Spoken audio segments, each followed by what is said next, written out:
على رسوله الكريم أما بعد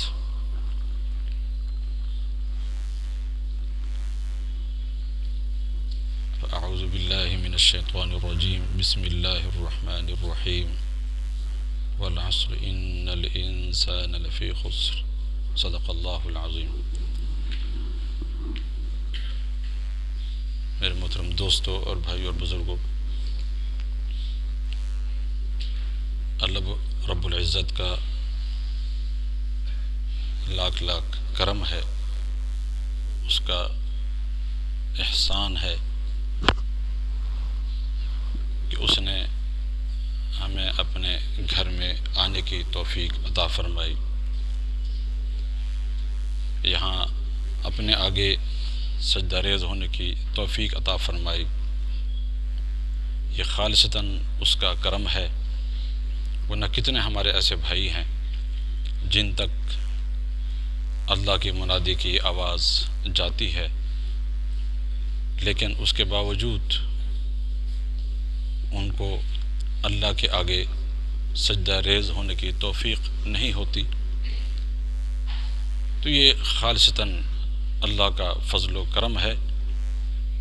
اور پھر یہ مساجد، یہ اجتماعات تو مساجد سے باہر بھی ہوتی ہیں، لیکن مسجدوں میں آنا اس کی کوئی اپنے ہی شان ہے۔ حضرت ابو ہریرہ رضی اللہ تعالی عنہ فرماتے ہیں، نبی صلی اللہ علیہ وسلم نے فرمایا، اذا مررتم بریاض الجنہ فارتعوا، فرمایا کہ جب تم جنت کے باغیچوں میں سے گزرا کرو، ایک ریاض الجنہ تو وہاں نبی سے فرمایا کہ جہاں میرا گھر اور میرے ممبر کے درمیانی جو جگہ ہے وہ روضۃ من ریاض الجنہ، وہ جنت کا ٹکڑا ہے۔ ایک وہ ہے جنت کا ٹکڑا، اور ایک جس میں آج ہم بیٹھے ہوئے ہیں یہ بھی ریاض الجنہ ہے۔ ہاں جی، جیسے وہاں نماز پڑھنے کے لیے کیا دھکم پیل ہوتی ہے، ہاں جی، تو اور کتنا بڑا ثواب ہے، بعین ہی ویسے ہی ریاض الجنہ۔ ہاں جی، نبی صلی اللہ علیہ وسلم نے کیا فرمایا کہ اذا مررتم بریاض الجنہ، جو تم جنت کے باغیچوں میں سے گزرو، فرتعوا، تو چر لیا کرو۔ ہمیں فرماتے ہیں کہ میں نے کہا یا رسول اللہ وما الرتع، یہ چرنا کیا ہے اور ریاض الجنہ کیا ہے؟ تو آپ صلی اللہ علیہ وسلم فرمایا کہ ریاض الجنہ المساجد، یہ مسجدیں جو ہیں وہ جنت کے باغیچوں میں سے باغیچے ہیں، وہ آپ جنت کے باغیچوں میں یہاں بیٹھے ہیں۔ پھر پوچھا کہ یا رسول اللہ وما الرتع یا رسول اللہ صلی اللہ علیہ وسلم، یہ چرنا کیا ہے؟ فرمایا وہاں بیٹھ کر سبحان اللہ، الحمدللہ، اللہ اکبر، اللہ کی تسبیح، اذکار، فرمایا یہ وہاں کا چرنا ہے۔ ہاں جی، جس قدر ہو سکے تسبیحات کے اندر، نماز بھی تسبیحات ہی، ذکر بھی، اذکار ہی ہے مکمل نماز کو اگر دیکھا جائے تو فرمایا کہ وہاں فارغ نہ بیٹھا کرو، اللہ کا ذکر کیا کرو، گویا تم جنت کے باغیچوں میں چر رہے ہو۔ اس لیے حدیث میں ہے کہ المساجد اسواق الآخرہ، فرمایا جو مساجد ہیں یہ آخرت کے جو ہے وہ بازار ہیں، آخرت کے بازار ہیں۔ اور پھر فرمایا کہ من دخلہا، جو ان بازاروں میں داخل ہوا، کان ضیف اللہ، وہ اللہ کا مہمان بن کے آتا ہے۔ ہم جس قدر یہاں بیٹھے ہیں، کانا من ضیوف اللہ، ہم اللہ کے مہمان ہیں، ٹھیک۔ اور پھر فرمایا کہ جیسے دنیا میں تم کسی کی مہمانی کرتے ہو، آپ صلی اللہ علیہ وسلم نے فرمایا کہ من کان یؤمن باللہ والیوم الآخر فلیکرم ضیفہ، فرمایا جو اللہ رسول پر ایمان رکھتا ہو اور آخرت کے دن پر یقین رکھتا ہو، اس کو چاہیے کہ اپنے مہمان کا اکرام کرے۔ 3 دن مہمانی ہوتی ہے۔ پہلے دن فرمایا کہ جائزتہ، مکلف پر تکلف کھانا کھلاؤ۔ پہلے دن کیا ہوتا ہے؟ جائزہ، حدیث میں ہے پر تکلف کھانا، جو آپ کے بس میں ہو سکے۔ تو جیسے ہم یہاں مہمان کی کتنی اوہ بھگت کرتے ہیں، اور اللہ حضور صلی اللہ علیہ وسلم نے اس مہمانی کو فرمایا کہ ایک مومن ہونے کی علامت قرار دیا، ایسے اللہ بھی مہمانی فرماتے ہیں۔ جب ہم یہاں آتے ہیں ہم اللہ کے مہمان ہیں، اور اللہ تو بہت ہی غیور ہیں، بڑے غیرت مند ہیں، حدیث میں سب سے اغیر اللہ ہیں، اس کے بعد رسول اللہ صلی اللہ علیہ وسلم ہے، اور اس کے بعد جس قدر جس میں ایمان ہوگا اس قدر اس میں غیرت ہوگی، جس قدر ایمان سے انسان دور ہوگا اس قدر وہ انسان بے حیا ہوگا، جس کا مشاہدہ آپ دیکھتے رہتے ہیں، ٹھیک ہے۔ تو فرمایا اللہ بھی مہمانی کرتے ہیں، اور اللہ کی مہمانی کیا ہے؟ المغفرہ، اللہ سب کی بخشش فرما دیتے ہیں۔ اللہ کی مہمانی کیا ہے؟ المغفرہ، ہاں جی، وتحیہ، اور ویلکم کیا کہا جاتا ہے؟ اہلا و سہلا، جیسے مہمان کو ویلکم کیا جاتا ہے، اہلا و سہلا و مرحبا کہا جاتا ہے۔ فرمایا الکرامہ، اللہ دنیا آخرت میں اسے عزت و اکرام سے نوازتے ہیں۔ ہاں جی، تو جب یہاں پہ آگے مہمان، اللہ کے سب سے پہلا تحفہ مہمانی المغفرہ، اور تحیہ اور سلام، فرمایا الکرامہ۔ پھر آپ صلی اللہ علیہ وسلم فرمایا علیکم بالرباح، علیکم بالارتیاع۔ رباح کیا ہے؟ فرمایا مسجد میں آ کر، جنت کے ان باغات میں آ کر، فرمایا تم پر رباح لازم ہے۔ رباح کیا ہے؟ فرمایا کہ الدعاء، اللہ سے زیادہ مانگو، ٹھیک ہے، اللہ سے زیادہ مانگو، والرغبۃ الی اللہ، اور اللہ کی طرف پورے ہمہ تن گوش متوجہ ہو جاؤ۔ جتنی توجہ ہوگی اللہ اتنی ہی توجہ دیں گے، کیونکہ اللہ تعالیٰ من قلب لا غافل دل کے کبھی دعا قبول نہیں فرماتے، بلکہ پورے توجہ کے ساتھ اگر دعا کی جائے۔ کیوں کہ دعا نام ہی عبادت، جتنی بھی عبادت سب کا جو مغز اور خلاصہ کیا ہے وہ دعا ہے، ٹھیک ہے۔ تو فرمایا تم پر لازم ہے کہ ایک اللہ کی طرف عاجزی ہو، توجہ ہو، زیادہ دعا ہوں، اور ذکر اذکار میں انسان مشغول ہو۔ تو یہ آپ جنت کے باغات میں بیٹھے ہیں۔ حدیث میں ہے سعید بن المسیب رحمہ اللہ، یہ اجل تابعین میں سے ہیں، ان کی ملاقات سیدنا ابو ہریرہ رضی اللہ تعالیٰ عنہ سے ہوئی۔ تو حضرت ابو ہریرہ رضی اللہ عنہ کو دیکھ کے فرمایا کہ میں اللہ سے دعا کرتا ہوں کہ آپ کے اور میری جو ہے وہ جیسے ہم یہاں مسجدوں میں ملتے ہیں، دنیا میں ملتے ہیں، میں اللہ سے سوال کرتا ہوں کہ آپ کے اور میری جو ہے وہ جنت کے باغات میں ملاقات ہو، جنت کے مرنے کے بعد۔ تو حضرت ابو ہریرہ نے فرمایا کہ یہ تو ٹھیک ہے، مسجد تو ہیں، لیکن جنت میں باغات ہوں گے؟ فرمایا ہاں، میں نے نبی کریم صلی اللہ علیہ وسلم نے مجھے خبر دی کہ جنت کے اندر میں کیا ہوں گے؟ باغات۔ اور پھر بڑی لمبی تفصیل ہے، فرمایا کہ جب لوگ جنت میں چلے جائیں گے اپنے اپنے اعمال کے بقدر ان کو مکانات اور جگہ ملیں گی، ٹھیک ہے، سب کچھ۔ اس کے بعد فرمایا کہ ایک ہفتہ گزرنے کے بعد، جتنا وہاں دن تو نہیں ہوں گے جتنا ایک ہفتہ یہاں گزرتے جمعے کے دن، ٹھیک ہے، وہاں جو ہے فرمایا کہ اللہ تعالیٰ اپنی زیارت کروائیں گے۔ حدیث میں ہے اللہ تشریف فرمائیں گے، اللہ تشریف لائیں گے، فرمایا کہ کسی جنت کے ایک باغیچے کے اندر۔ کیسے ہوں گے؟ اللہ ہم سب کو نصیب فرمائے، اس زیارت سے مشرف فرمائے۔ فرمایا اللہ ایک باغیچے میں تشریف لائیں گے، فرمایا کہ نور کے ممبر ہوں گے، زمرد کے، یہ ترمذی شریف کی روایت ہے، موتی کے، یاقوت، سونا چاندی کے منابر ہوں گے، جیسے اعمال جس قدر مرتبہ ہوگا انہیں ممبروں پر جو ہے نا اہل جنت جو ہے تشریف فرما ہوں گے۔ کچھ جو ادنا درجہ کے جنتی ہوں گے ان کے لیے جو ہے وہ کافور اور مسک اور مشک کے ٹیلے ہوں گے، حالانکہ کوئی ادنا نہیں ہوگا۔ پھر اللہ تشریف لائیں گے، فرشتے عرش کو اٹھا کے آ رہے ہوں گے، سامنے اللہ کی زیارت ہوگی، اور حدیث میں ہے اللہ سب سے بالمشافہہ گفتگو فرمائیں گے، سب کے ساتھ، سبحان اللہ، محبت کی بات، اللہ سب کے ساتھ بالمشافہہ، ٹھیک ہے، ون بائی ون، ایک ایک کر کے ساتھ گفتگو۔ اور درمیان میں بڑی عجیب بات حدیث میں ہے کہ ایک آدمی کو اللہ بلائیں گے، فرمایا ادھر آؤ، فرمایا کہ دنیا میں کیا کیا تم نے جو ہے نا وہ گناہ کیے تھے، بڑے بڑے دھوکے کے، بڑا فراڈی قسم کا بندہ تھا تو، یاد ہے؟ یا اللہ یہ نہیں کروں گا، پھر توبہ، پھر نہیں کروں گا، پھر دوبارہ کیا، ہاں، اللہ اس کو غدرات، حدیث میں ہے اس کو فراڈیاں، اس کے دھوکے، نافرمانی، فرمایا کہ تو بھی کرتا رہا اور میں بھی معاف کرتا رہا، پھر دوبارہ اللہ یاد دلوائیں گے یہ دھوکے کیے تھے، یہ دھوکے کیے تھے۔ حدیث میں ہے کہ وہ بندہ کانپنے لگ جائے گا کہ لگتا ہے کہ شاید معاملہ بگڑنے والا ہے، فرمایا یا اللہ اب تو آپ یہاں تک لے آئے ہیں، اس کے بعد بھی یہ مجھے وہ دھوکے یاد دلائے جا رہی ہیں، کیا معاملہ خراب تو نہیں ہے؟ فرمایا نہیں، یہ میرے وسعت رحمت کا نتیجہ ہے کہ آج تو جنت بیٹھ کے میرے سامنے مجھ سے محفل گفتگو ہے، یہ میری رحمت تھی، میرے رحمت کے 99 حصے ہیں، میں نے ایک حصہ دنیا میں رکھا تھا اور 99 حصے میں نے آخرت میں رکھے تھے، یہ میرے رحمت کاملہ واسعہ کا نتیجہ ہے کہ ان سب کچھ لغزشوں کے باوجود، ان نافرمانی کے باوجود آج تو مجھ سے محفل گفتگو ہے، اپنے رب سے سامنے بات ہو رہی ہے۔ فرمائی گفتگو چل رہی ہوگی، ہر کسی سے باتیں ہو رہی ہوں گی، صورتحال یہ پیار کا معاملہ ہوگا، کسی کے ساتھ سختی، کسی کے ساتھ نرمی، کسی کے ہر حوالے سے گفتگو، ہاں جی، فرمایا کہ اتنے میں فرشتے آئیں گے، فرمایا کہ خوشبو بادل آئے گا، خوشبو وہاں سے برسے گی، یہ ترمذی شریف کی روایت ہے، ہاں جی، عجیب سی خوشبو کسی نے سونگھی تک نہیں ہوگی، اور اتنے میں اللہ خود فرمائیں گے، فرشتے سے نکلوائیں گے، اللہ اپنے ان مخاطبین سے، ہاں جی، بالکل ایسے ہی جو ہے وہ اجتماع ہوگا، ایسے ہی مجمع ہوگا، ہاں جی، اور اس وقت میں بھی، آپ بھی، ہم سب رب کے نمائندہ ہو کے، ہم رب کی طرف سے وہ گفتگو میں آپ سے کر رہا ہوں جو رب اپنے بندوں سے اور ہم سے انشاءاللہ قیامت کے دن کریں گے جنت میں. ہاں جی، فرمایا کہ اے بندے چلو میں نے تمہارے لیے وہ چیزیں تیار کر رکھی ہیں جس کا میں نے دنیا میں کہا تھا اعددت لعبادی الصالحین ما لا عین رأت ولا اذن سمعت ولا خطر علی قلب بشر. فرمایا کہ میں نے تمہارے لیے ایسے ایسے نعمتیں، یہ سامنے ایک باغ ہے، یہ بازار ہے، ایسے نعمتیں تیار کر رکھی ہیں جن کو تمہاری آنکھوں نے دیکھا تک نہیں ہوگا، کسی کان نے آج تک سنا تک نہیں ہوگا، اور ان نعمتوں کے بارے میں آج تک کسی دل پہ کھٹکا تک نہیں ہوگا. ایسے ایسے نعمتیں میں نے آپ کے تیار کر رکھی ہیں، جاؤ اس کے اندر. فرمایا کہ لوگ جنتی وہاں جائیں گے، حیرانی کے سمندر میں ڈوب جائیں گے. فرمایا واقعی ایسی چیزیں ہوں گی کہ ہم نے سوچا تک بھی نہیں ہوگا. فرمایا لا یباع ولا یشتری، اس میں کوئی خریدی فروخت نہیں ہوگی، ملاقاتیں ہوں گی. فرمایا اس دوران ایک اعلیٰ درجے کا جنتی ایک کم درجے والے سے ملاقات کرے گا.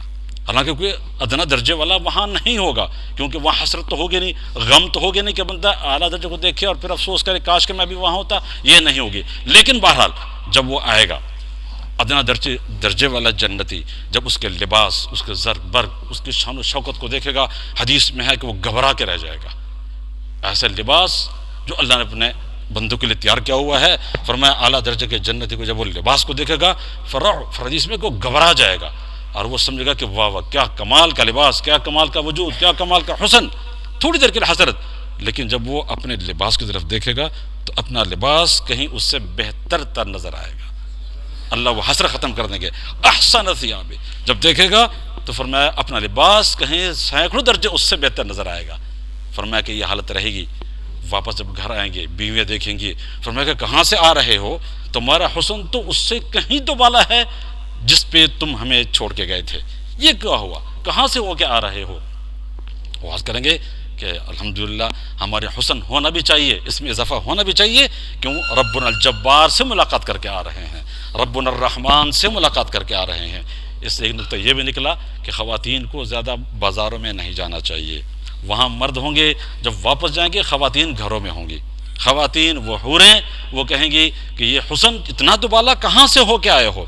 واپس آئیں گے. فرمایا رب سے ملاقات ہے، جس قدر رب کا حسن، جس نے ہمیں اتنا خوبصورت قالب میں ڈھالا، اس کا خود کیا حسن ہوگا؟ دنیا میں ممکن نہیں. تھوڑی دیر کے لیے نبی صلی اللہ علیہ وسلم نے توجہ دیکھنے کی التجا کیا، پھر کیا حال ہوا؟ وصعق موسیٰ، بے ہوش ہو گئے. لیکن جہاں رب اپنی ذات کی وہاں میں تجلی کروائیں گے، کیا بات ہے، اس کا تو بندہ سوچ ہی نہیں سکتا. اور پھر فرمایا کہ وہاں خرید و فروخت نہیں ہوگی، جیسے مسجدیں ہیں. فرمایا وہاں صورتیں ہوں گی، شکلیں ہوں گی بڑی خوبصورت ترین جو اللہ نے اسپیشلی وہاں تیار کی ہوگی. فرمایا جو جنتی چاہے گا کہ خاتون ہو یا عورت مرد کی بات، کہ جو بھی چاہے گا کہ میں اس قالب میں ڈھل جاؤں، فرمایا جیسے سوچے گا اللہ اس کی ویسے ہی شکل کر دیں گے. اللہ ویسے فرمایا شکلیں ہوں گی، الصور، شکلیں ہوں گی، صورتیں، جو آپ کو پسند آ جائے جیسے چاہے اللہ آپ کو ویسے ہی بنا دیں گے. صاحب نے پوچھا یا رسول اللہ جب رش نہیں ہوگا اتنے لوگ ہوں گے؟ فرمایا کہ جیسے تم 14ویں کی رات 14ویں کے چاند کو دیکھتے ہو تو کبھی دھکم بیل ہوئی، کبھی رش ہوا؟ فرمایا نہیں. فرمایا رب کو بھی اسی طرح سکون سے دیکھو گے. ہر آدمی سمجھے گا کہ دنیا میں یہ چاند میرے گھر پہ ہے، لگتا ہے دنیا آخرت میں ایسا لگے گا، ہر کوئی سمجھے گا شاید رب میرے سامنے تشریف فرما ہے. کوئی جھگڑا نہیں ہوگا. اور پھر آخر میں حدیث ہے اسی کے ساتھ کہ اگر تم چاہتے ہو کہ رب کے قریب ملاقات ہو، چہرہ انور کے قریب ہی زیارت ہو، بڑی ٹھنڈک ہے. حدیث میں ہے خواب میں نبی صلی اللہ علیہ وسلم نے اللہ کو دیکھا اور پوچھا کہ ملأ اعلی میں کیا ہو رہا ہے، فرشتے کس بات پر جھگڑ رہے ہیں. یہ حدیث میں پہلے بیان کر چکا ہوں. فرمایا کہ پتہ نہیں لگ رہا. حدیث میں خواب کے اندر اللہ تعالیٰ نے حضور صلی اللہ علیہ وسلم کے پشت پر اپنا جو ہے وہ دائیں، اللہ کے دونوں ہاتھ دائیں ہیں، کوئی بایاں نہیں ہے، کلتا یدا الیمین حدیث میں ہے. اللہ نے اپنے دست مبارک نبی صلی اللہ علیہ وسلم کے پشت مبارک پر رکھا. آج سے فرمایا کہ آج تک مجھے اس کی ٹھنڈک محسوس ہو رہی ہے. سبحان اللہ. فرمایا ہاتھ میں کہ دیر تھی، اللہ نے پورے مغیبات اللہ نے میرے اوپر کھول دی. ہاں جی. تو فرمایا کہ اگر تم چاہتے ہو کہ اللہ کا تمہیں قرب ہو، یہ زیارت انتہائی قریب سے ہو اور بڑی واضح ہو، اللہ کے قریب ہو. فرمایا کہ دو چیزوں کا خیال کرنا، ان کا بڑا عمل دخل ہے اللہ کی زیارت میں. دنیا بھی اللہ زیارت ہو سکتی ہے خواب کے اندر. فرمایا دو چیزیں ہیں، اور وہ دو چیزیں کیا ہیں؟ دو نماز ہیں، دو نماز ہیں. فرمایا الصلاۃ فرمایا قبل طلوع الشمس، سورج طلوع ہونے سے پہلے صبح کی نماز، والصلاۃ قبل الغروب، فرمایا کہ غروب شمس سے پہلے جو عصر کی نماز ہے، ان دو نمازوں کو رب کی زیارت میں بڑا عمل دخل حاصل ہے۔ ہاں جی، صبح کی نماز اور عصر کی نماز، اس کا خصوصی اہتمام کرنا۔ عصر کو تو الصلاۃ الوسطیٰ فرمایا، ٹھیک ہے، کہ درمیانی نماز، تمام نمازوں کے اصل اور اعتدال یہ عصر کی نماز ہے۔ فرمایا یہ چھوٹ نہ پائے، جس قدر ان کا اہتمام ہوگا اس قدر رب کی زیارت زیادہ ہوگی، اور زیادہ اس سے تمہیں ٹھنڈک و نورانیت محسوس ہوگی۔ تو الحمدللہ ہم کہاں بیٹھے ہوئے ہیں آج؟ جنت کے باغیچوں میں بیٹھے ہوئے ہیں، جنت کے بازاروں میں بیٹھے ہوئے ہیں، اور ان مساجد میں آنے سے جہاں روحانی ترقی ہوتی ہے، اعمال کی ترقی ہوتی ہے، جسمانی بیماریاں بھی دور ہوتی ہیں، دنیا آخرت کی برکتیں عطا ہوتی ہیں۔ میں آخری بات کروں گا، زیادہ بات کو لمبا نہیں کروں گا، اگرچہ معلومات کافی ذہن میں آ جاتی ہیں۔ فرمایا کہ دنیا کی برکتیں بھی، اخروی تو ہیں دنیا برکتیں بھی ہوتی ہیں، مصیبتیں ٹلتی ہیں، بلائیں ٹلتی ہیں، مومن ہو کی نشانی ہے۔ حدیث میں ہے، آپ صلی اللہ علیہ وسلم نے فرمایا کہ اگر کوئی آدمی مستقل مسجد میں آتا ہو، اس کے ایمان کی گواہی شہادت کسی سے مت مانگو، بغیر کسی گواہی کے اس کے مومن ہونے کی شہادت دے دو کہ وہ مومن ہے جو مسجد میں آتا۔ مسجد میں آنا یہ مومن ہونے کی علامت ہے، اللہ کے محبوب ہونے کی علامت ہے۔ تو دنیا کی برکتیں بھی مساجد کے ساتھ جڑی ہوئی ہیں، دفع مصائب بلایا سب اللہ کے گھروں کے ساتھ۔ کیوں کہ روضۃ من ریاض الجنہ ہے، اور جنت میں تو کوئی بیماری نہیں، کوئی تکلیف نہیں، کوئی پریشانی نہیں ہوگی۔ آپ جب یہاں آئیں گے انشاءاللہ جیسے اخروی مسائل ہوتے دنیاوی مسائل بھی حل ہوتے ہیں۔ 1857 کی جنگ آزادی، ٹھیک ہے، میں آخری بات کر رہا ہوں، جزیرہ انڈیمان جسے ہم کہتے ہیں کالا پانی کی سزا، کہتے ہیں کالا پانی، جو بڑے حضرات سمجھتے ہیں کہ انگریزوں نے جو اپنے باغی تھے، ان کے ہاں تو وہ باغی تھے، ہمارے بڑے بڑے علماء حق جو اس کے خلاف چلے، اس کے بات نہ مانی اور وہ باغی قرار دیے گئے، سب کو بطور سزا کے کالا پانی بھیج دیا جاتا تھا۔ کہاں؟ کالا پانی۔ اور کیوں بھیجا جاتا تھا؟ جزیرہ انڈیمان یا جزیرہ انڈومان، ٹھیک ہے، کالا پانی اسے کہتے ہیں۔ اس کی وجہ پڑھا تو ہوگا آپ نے 1857 میں کہ بھیجا کیوں جاتا تھا ان جزیروں میں، کچھ بھی نہیں کہا جاتا تھا، وہاں جا کے چھوڑ دیا جاتا ان حضرات کو، باغیوں کو۔ وہ علماء حق تھے، مولانا فضل حق خیر آبادی، ہاں جی، مولانا جعفر تھانیسی رحمہ اللہ، مولانا یحییٰ کاندلوی، ہاں جی، بڑے اجل علماء، ان کو وہاں بھیجا جاتا۔ اور کیوں؟ کہتے ہیں کہ جزیرہ انڈیمان کالا پانی کی فضا اتنی مسموم تھی، اتنی زہریلی تھی کہ وہاں سبزہ اگ ہی نہیں سکتا تھا، نہ غلہ اگتا نہ وہاں سبزہ ہوتا تھا، ایسی زہریلی اور مسموم فضا تھی۔ فرمایا کہ وہاں مجرموں کو ڈال دیا جاتا تھا، وہاں پھینک دیا جاتا تھا تاکہ زندہ ہی درگور ہو جائے۔ فضا ایسی زہریلی تھی کہ بندہ گھٹ گھٹ کے مر جاتا تھا۔ ان علماء ربانیین کو کلمہ حق کہنے کی پاداش میں مجرم اور باغی قرار دے کر جب انگریز نے وہاں بھیجا 1857 کی جنگ آزادی جسے وہ غدر کہتے ہیں، جب وہاں گئے یہ بڑے بڑے حضرات، ہاں جی، علم کے شمس سورج، یہ جب وہاں گئے تو لکھا مورخین نے کچھ عرصہ رہنے کے بعد اس کالا پانی کی فضا یکدم بدل گئی۔ وہ جو زہریلی فضا تھی صحت افزا فضا میں بدل گئی، سبزہ اگنے لگا، پانی میں عجیب قسم کی تبدیلی آ گئی، فضا میں عجیب قسم کی ایک خوشکن تبدیلی آ گئی۔ بڑے حیران ہوئے جب تحقیق کی تو پتہ لگا کہ جو علماء وہاں گئے، جو اللہ والے وہاں گئے، جو وہاں ذکر اذکار تلاوت نمازیں ہوئی، اس کی برکت سے اللہ نے اس کے زہریلے پن کو ختم کر کے رکھ دیا۔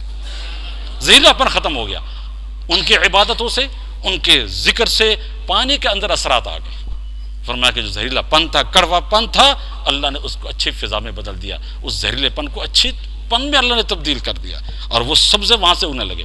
مقصد کیا ہے کہ ان جگہوں پہ جہاں ذکر اللہ ہو، ہاں جی، قرآن پاک کی تلاوت ہو، اور خصوصاً پھر جب مساجد ایک عام جگہ پہ بھی ہو، حدیث میں ہے کہ جب اللہ کا نیک بندہ مرتا ہے تو فرمایا آسمان بھی روتا ہے اور زمین بھی روتی ہے۔ آسمان کیوں روتا ہے؟